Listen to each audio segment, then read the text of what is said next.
Welcome to the Real View podcast, where Ohio Realtors connect you to innovators and influencers, keeping you with the real view of real estate. Whether you're a broker, agent, first-time homebuyer, industry leader, or just happen to stumble upon our podcast today, you can expect to hear tips, tools, tricks, interesting information, and so much more from the experts in Ohio's real estate game. Hi, everyone. Happy Tuesday. Welcome back to the Real View podcast. I'm your host, Allison Wiley. Joining me for today's episode, she is an international award-winning real estate speaker. She's a consultant. She attended our Women of Vision of conference and gave some great insight and knowledge at that. Super excited to have her on today. Valerie Garcia. Valerie, thank you for joining me today. Thanks for having me. So I have to ask our signature question before we get started and dive into today's episode. I have to ask our signature question. What is the best view that you've ever seen? Gosh, best view that I've ever seen was probably, I was traveling through New Zealand, and New Zealand is just this beautiful place, and you just come up over these mountains and you look out over, basically you see ocean and mountains and sheep everywhere. And that's the first thing that comes to mind, was just being there and thinking, gosh, this is the most beautiful view I've ever seen. And so that's definitely what comes to mind. No, I love that. That's awesome. New Zealand. So how far of a flight is that? It's pretty, that's like the whole opposite side of the world, right? It's far. I was living in Australia at the time, so it wasn't too far from there. Oh my gosh, that's awesome. I didn't know that you lived in Australia, and that's kind of the perfect segue to talk a little bit about your background and how you got started in real estate and what got you to where you are today. So you have to give me a little background story. Did you always know that you wanted to do real estate? Did it kind of fall upon you? Kind of did. My dad was a home builder, so I kind of grew up around that environment. And my first job was in banking. And I had this fun client that came in to do corporate banking every week, and we would chat. And it turns out they worked for a real estate office. And they said, you should totally come and work for us. You'd really love it. And I started in admin. And I really, really loved the admin side of real estate. I loved how every deal was different, every client was different. And that was 24 years ago. So I kind of stayed on that admin education side pretty much most of my career. I've worked in the US and Canada and Australia and Europe and lived all over the world. So I've gotten to really see real estate from so many different points of view, and just kind of, again, fell in love with that side of the business. So have been in real estate education and writing and consulting for most of the past 15 years, and have had the opportunity to just work with amazing people and go amazing places, and have a real love for this industry. The importance of helping everyone have a home, I think, is super near and dear to my heart. And just really appreciate the entrepreneurs and independent business owners that run this industry. I had a conversation with someone the other day, and they said real estate is kind of the last, entrepreneurial business. And, I know you never think of it when you think of an entrepreneur business, but it kind of is. And I love, that you said that, and that, we're viewed in that way. I think it's kind of cool. It's kind of fun. Yeah. Well, hey, we all wake up, as my first broker said, we all wake up unemployed every single day. It's true. So what made you, kind of want to expand into the consulting world and, do all of your amazing sessions and topics? And, what made you want to go into that? How did that idea come about? Well, that just kind of came about naturally. I was working, as I said, in Australia, and was working for a company down there that was launching an education platform. And, they said, somebody needs to present this material. And I said, I'll do it. And I just really loved the teaching aspect. I'd sort of always wanted to be a teacher. And this was a really natural way to take what I knew and translate it into that space. And when I moved back to Canada after that, I was director of education for RE/MAX for 7 years. It just kind of naturally came about that I was learning and teaching at the same time. And I love that aspect of my role. So I love the opportunity to explore new ideas and then find creative ways to hand them out and get people to use them and embrace them. So that's a big part of why I love this industry, is that there's always something to learn. There's always something new. There is. And, this industry changes so fast. We have to stay on top of things, and they're constantly changing. And every day it's like something new, a new, law, a new, product, a new technology, new, it's like constantly changing. It's crazy. It's so much to keep up with. Yep. And we kind of got connected because, like I mentioned, you joined us in our Women of Vision conference that happened over summer 2021.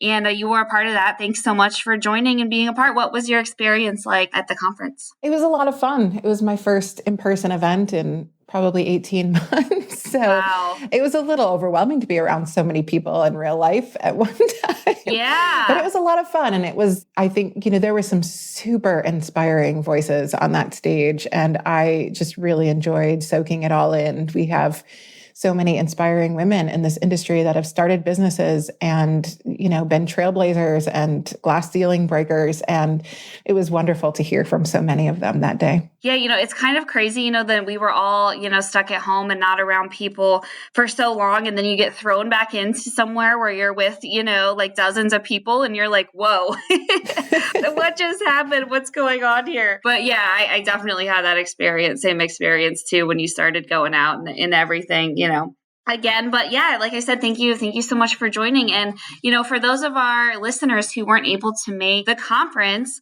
Valerie is going to kind of share a little bit of what she spoke about during the conference. It's really cool. I love the name of it. I'm excited to learn some more background on the name and kind of how you came up with that. But your session was the Modern Campfire: Human Storytelling in Chaos. So I'm like, wow, that's a lot of different, things, and you wrapped it up into one presentation. So let's dive in. I would love to hear, a little bit about this session and tell us kind of some insights that you shared from that day. Well, we've all been through a crazy 2 years. I don't think that, we're totally through it yet. I don't think we're sort of back to whatever normal looks like. So we've all been in this kind of state of chaos for the last 2 years. And I really have done a ton of research into the cycle of change and what we go through when change happens to us in our businesses or our lives. And chaos is such an interesting thing, and it impacts humans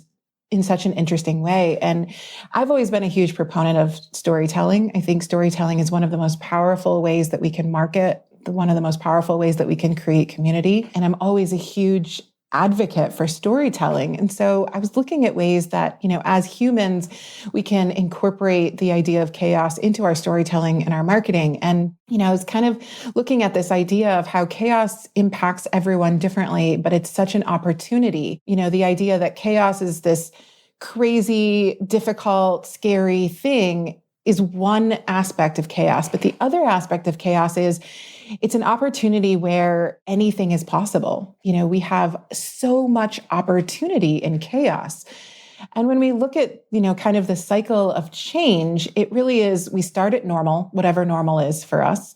Something happens, a crisis or a pandemic or, whatever, and then chaos follows. Mm-hmm. And then following chaos, we have the opportunity to adapt and change and move back to normal. And so this really is a cycle, but chaos is seen as this place where we can either sit and wait, we can kind of wallow in was and think about how we want to go backwards into normal. We've heard so many people say that, right? Go back to normal. But the reality is that if we look at that cycle, the arrows only point one direction. So we go through change, we get to chaos, and we have to adapt to go forward to normal. And so I've been sort of like looking at the opportunities that the last 2 years have brought us in this stage of chaos, the opportunities to embrace new technologies or videos or new ideas, to try things a new way. We can't really sit around and say, well, this is the way we've always done it, because we've never been through a global pandemic before. Mm-hmm. So we've had so many opportunities.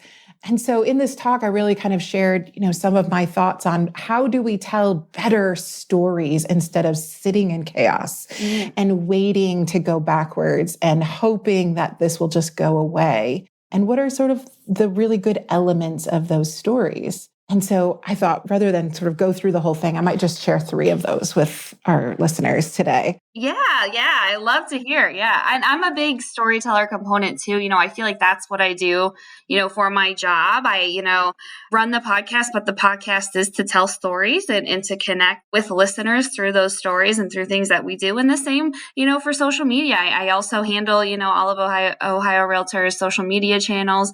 And I feel like that's the same thing. I want to tell a story. And I believe that's so important and critical to like what makes us humans and what makes us able to connect with each other. Yeah, absolutely. And I think sometimes when we talk about storytelling, people get kind of caught up in this idea of like, it has to be a personal story. Like we have to be, like air our dirty laundry and talk about, our Right. feelings. And the reality is that we don't. Like great stories are not necessarily even about us. In fact, I think most realtors in their marketing focus too much on telling the story of themselves. And one of the things that I think is really important that we remember is like, the hero of our story should be our client, always. Yes. Our client is the hero. And in this talk, I sort of talk about the time that I climbed a mountain in North Africa. I had this crazy idea that I was going to climb Mount Toubkal. And so I was in Morocco and had a guide, and the guide had a donkey. And it was this, crazy walk up a mountain, not something that you sort of ever really wake up and go, hey, I think I should walk up a mountain. Right.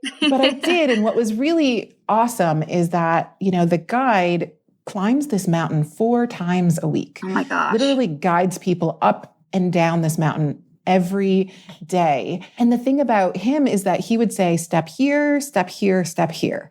The whole way up the mountain, he was sort of going alongside me and showing me where to go. And he was the guide and I was the hero of the story. Like I got to be the one that climbed the mountain because he showed me, how to do it and told me stories of the people who had gone before and how, they had done it. And that was just kind of a pivotal moment for me in realizing like, yes, like our entire role, in our business is to get people excited about doing scary things and basically say, step here, step here, step here.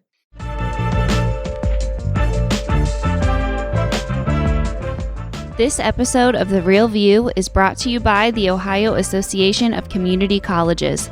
Ohio's network of community colleges provides accessible training that accommodates the busy lifestyles of aspiring real estate professionals at half the price of a traditional university. With convenient locations in every part of the state, as well as online options, Ohio's community colleges are your smart choice for pre-licensing education. For more details or to start the journey to a real estate career, visit the education page at ohiorealtors.org and then click on the pre-license course locations. So true. And we're guiding them, through kind of one of their biggest life moments, if you think about it. And it's right up there with, having children, getting married, that's a huge thing that we're kind of tasked with as realtors. We have to make them, you're right, feel like the superheroes in their own story. Yeah, absolutely. And I think a lot of times, like we do try and play the hero when we should be playing the role of the guide in the stories. Yeah. So sort of going into that, I think there's 3 really important ways that we can tell stories about how we are the guide. And the first one really is always make the client the focus. I work with brand new baby agents a lot and I love them. They're, so enthusiastic. But the first thing that I do when I talk to brand new baby agents is I say, why should I hire you? And they always say, oh, I'm really excited. I love houses. I have all the time in the world to give you, my attention. I work with the greatest brand. I have a great mentor. I love the challenge. I love to negotiate. And then I always say to them, what do all of those statements have in common? And the reality is they all start with the word I. And I said, no, like I'm the client and I'm asking why I hire you. And you're just talking about yourself. I said, you don't have a why statement, you have an I statement. Oh, yeah. And so one of the very best ways that we can tell better stories is we can still say all those things. They're all very true. You are excited. You like to negotiate. You love houses, whatever. But you should start all of those sentences with the word you.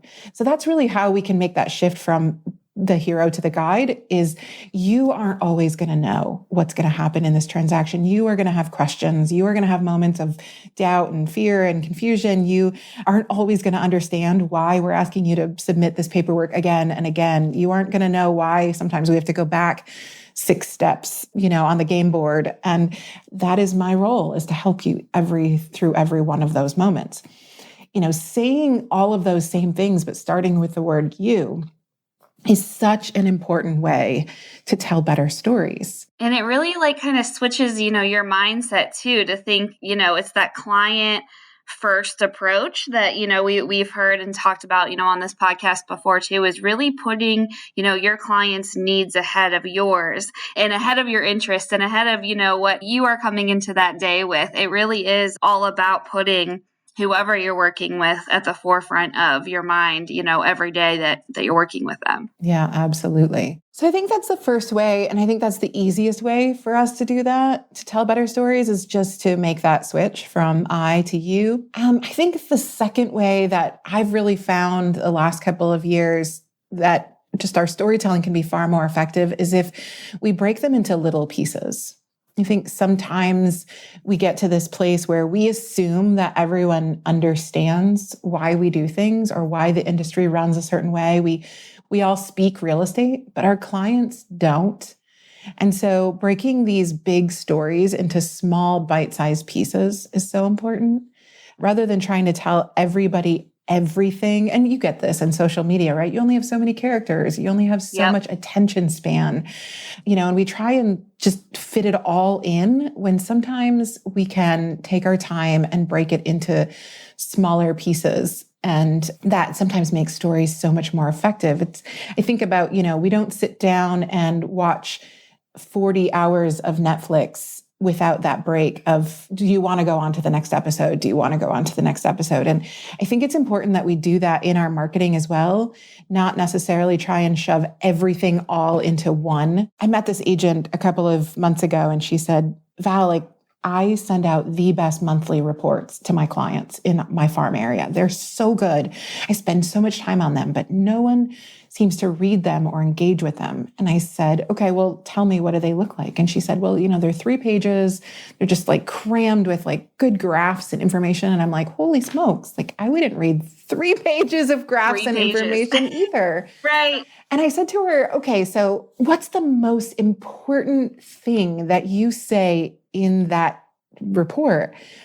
The report that just went out to your farm area, if you could only take out one line, what would that be? And she thought for a minute and she said, probably the fact that their market values have gone up 25% in the last month or in the last year. She's like, yeah, the value of their home has gone up 25% in the last 12 months.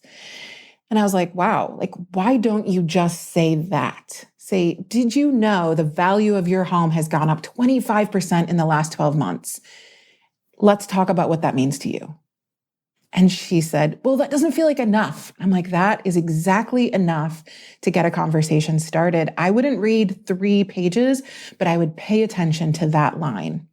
And it's kind of like the importance of editing too, right? You're almost learning, writers do it all the time. You hear it in music and songs. You see it in fashion, editing we always want to come out and yes, this and this and this and this and this. And then, at the end of the day, sometimes it's just the more simpler, the better. Yeah. And you see it across, multiple industries, is that importance of editing. Yeah, absolutely. So you're exactly right. Take pieces out and you'll find that what's left is, I always think it's like old school Twitter, right? Yeah. Or we would say a whole bunch and then we would be over by so many characters. So we would have to start deleting out words or could I get rid of this extra word? And you get to the point where, yes, you have to get exactly to the point. And I always say, break your stories and your marketing down into smaller pieces and make sure the most important thing is is shining. Yeah, I love that. So that's the second thing. Being focused on the client and breaking them down into smaller pieces. And then I would say that the last thing is just give yourself permission to fail. I think this one's been really important in the last year, 2 years.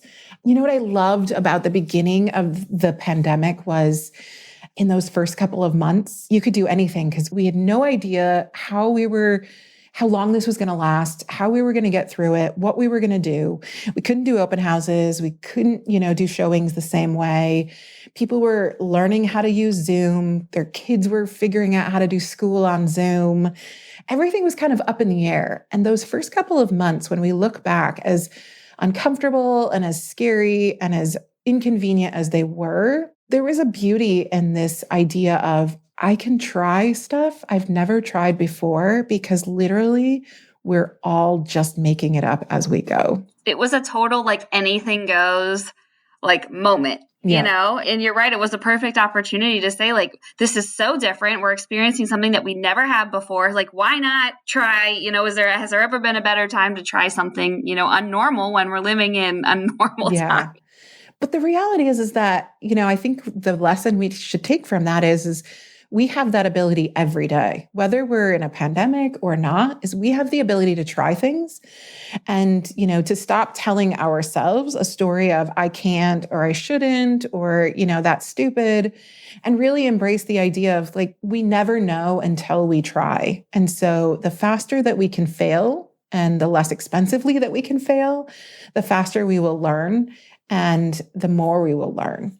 And I think, the stories aren't always about the stories we tell our clients. Sometimes we have to look at the stories we tell ourselves about our own capacity in our businesses and really, take a lesson from our own playbook there in the fact that we don't know until we actually try.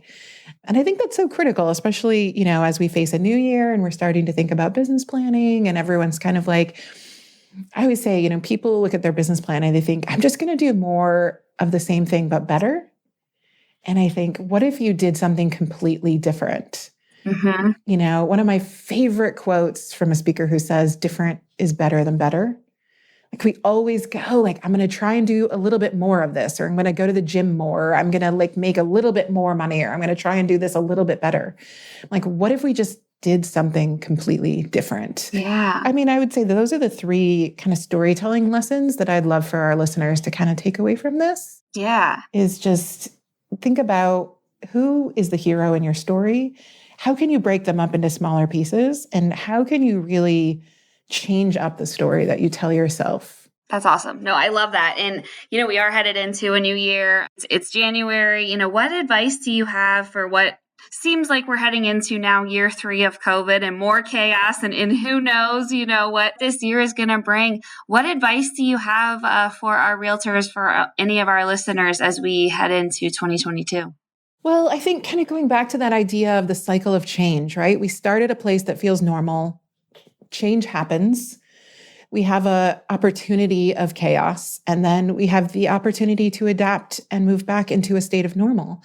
I think my best advice is move through that cycle as fast as you can. We still have people who are sitting in crisis, waiting for it to go away. And we have people who are sitting in chaos, waiting for other people to solve the problem. The people that I have seen that have moved into adapt to change and back into a state of this is normal right now, they are the ones that are thriving. And so my best advice for people going into a new year is move through that cycle of change as quickly as you can, because that cycle of change is going to continue to happen to us. It's not always going to be a big change or a big crisis like a pandemic. It could be a small one. It could be, hey, like my assistant quit or, whatever. I think I used the example of like this Chinese restaurant that I always went to on Thursday nights closed. And what am I going to do on Thursday nights before Grey's Anatomy? And so my habits changed, or this way that I've always done it has changed. Okay, great. So instead of sitting in that moment and wishing things were different, move through that cycle as quickly as you can, adapt and get back to a state of normal and move on. If we can adapt quicker to all of the changes, whether they're technology, their, new bylaws, their new, ways of doing things, if we can adapt quicker, we will find that we spend less time in crisis and chaos and more time building and growing and actually really enjoying the fact that change is happening. Yeah. And embracing it, and because we know they say, the only constant in life is change. So we know this is something that is going to come up. We're not, like you said, this isn't just, we're in a pandemic. It's going to be something else next time. It's going to be something else next time. And I love that, you said the more we can just grow and learn and deal with it and have fun with it, the better it will be for the next change that is inevitably going to come right around. Yeah, absolutely. Because as soon as we think we've got it figured out, it's going to change again. So true. So true. And the more comfortable we get with it now, the more we can go back to having a successful life in business. So this is awesome, Valerie. Thank you so much for joining me today. I love it. Makes me want to go sit at a campfire and have some s'mores and tell stories that are about other people, though, not me. So thank you so much for joining me today. Well, thanks for having me. It was a lot of fun. And to all of our listeners, thank you guys for tuning in. We'll talk to you next week. Thank you for listening to The Real View. That wraps up today's episode. You can keep up with the latest on the podcast at ohiorealtors.org/therealview and on Apple or Google Podcasts, Spotify, or wherever you listen. Have questions, comments, or suggestions? We want to hear from you. Email us at podcast@ohiorealtors.org. We'll see you next time.